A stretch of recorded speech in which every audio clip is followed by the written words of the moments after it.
ગાંધીધામ શહેરમાં ભારે ઉત્કંઠા જગાવનાર જિલ્લાનું સૌથી મોટું વેપારી મહાજન અને રાજ્યમાં એકંદરૂત સ્થાન ધરાવનાર ગાંધીધામ ચેમ્બરની ચૂંટણીમાં વેપારીઓ એકતરફી મતદાન કરી તેજાભાઈ કાનગડની આખી પેનલમાં વિજેતા બનાવી તેમજ વહીવટ પર વિશ્વાસ કર્યો।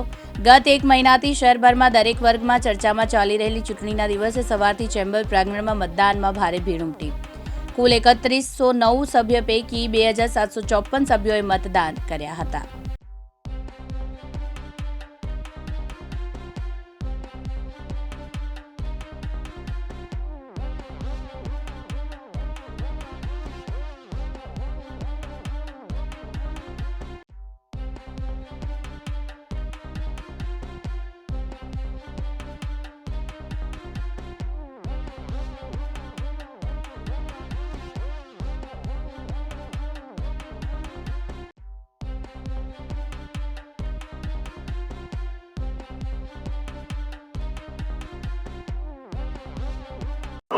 આજે અમારા ઇલેક્શનનું છેલ્લા 15-20 દીથી કેમ્પેનિંગ ચાલતું હતું અને આજે એનું રિઝલ્ટ આવ્યું છે।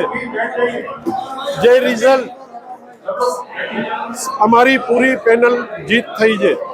આજે સામેની પેનલવાળા અલગ અલગ અફવાઓ અલગ અલગ તરીકા અજમાવતા હતા, જેની અંદર કોમ્યુનિટી અલગ બધા ઇન્ફ્લુઅન્સ અને ઘણી બધી કોશિશો કરી, જેમાં કોર્ટમાં બી ગયા અને અલગ અલગ રીતે પ્રચાર કરતા હતા, જેની અંદર આજે મને બહુ જ ખુશી છે કે અમારી જીત અમારા કામની આ 2 વર્ષના કામની રિઝલ્ટ છે।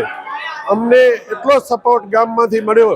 છેલ્લા ગઈકાલે બી અમે જ્યારે ગામમાં રેલી કાઢી ત્યારે અભૂતપૂર્વ પબ્લિક હતી, જેની અંદર 500થી 700 માણસો અમારી રેલીમાં હાજર હતા અને આજે અમારા વોટિંગમાં શાંતિપૂર્વક વોટિંગ થઈ, ભવ્ય વોટિંગ થયું છે અને જેનું રિઝલ્ટ મને મળ્યું છે।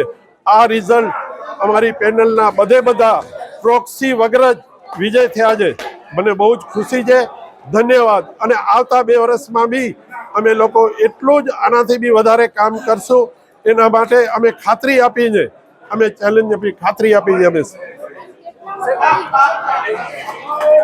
87% વોટિંગ થયું છે, 87% વોટિંગ થયું છે, જેની અંદર અમારી પેનલ આખી પેનલ વિજય થઈ છે। હજી પ્રોક્સીનું કાઉન્ટિંગ બાકી છે। ખાસ કરીને જ્યારે આ ઇલેક્શન આવવાનું હતું ત્યારે હાઈકોર્ટ સુધી જવાનું પાડી હતી, તો એમને આ જવાનો ફેસલો કેટલો નુકસાનકારક રહ્યો? આજે આપણે જોઈએ કે વેપારીઓની ઇલેક્શન હતી અને આટલા વર્ષોમાં ક્યારે બી કોઈ હાઈકોર્ટમાં ગયું નથી અને આ વખતે એ લોકો હાઈકોર્ટમાં બી ગયા। એકચ્યુઅલી વેપારીને એ ન શોભે કે હાઈકોર્ટમાં જાય અને આ ઇલેક્શન હંમેશા ફ્રેન્ડલી હોવી જોઈએ એવું માનું છું, પણ મને જે આ વિજય છે એ અમારા કામનો વિજય છે। ધન્યવાદ। ગોપાલ મહેશ્વરી, દિવ્યાંગ ન્યૂઝ, ગાંધીધામ, કચ્છ।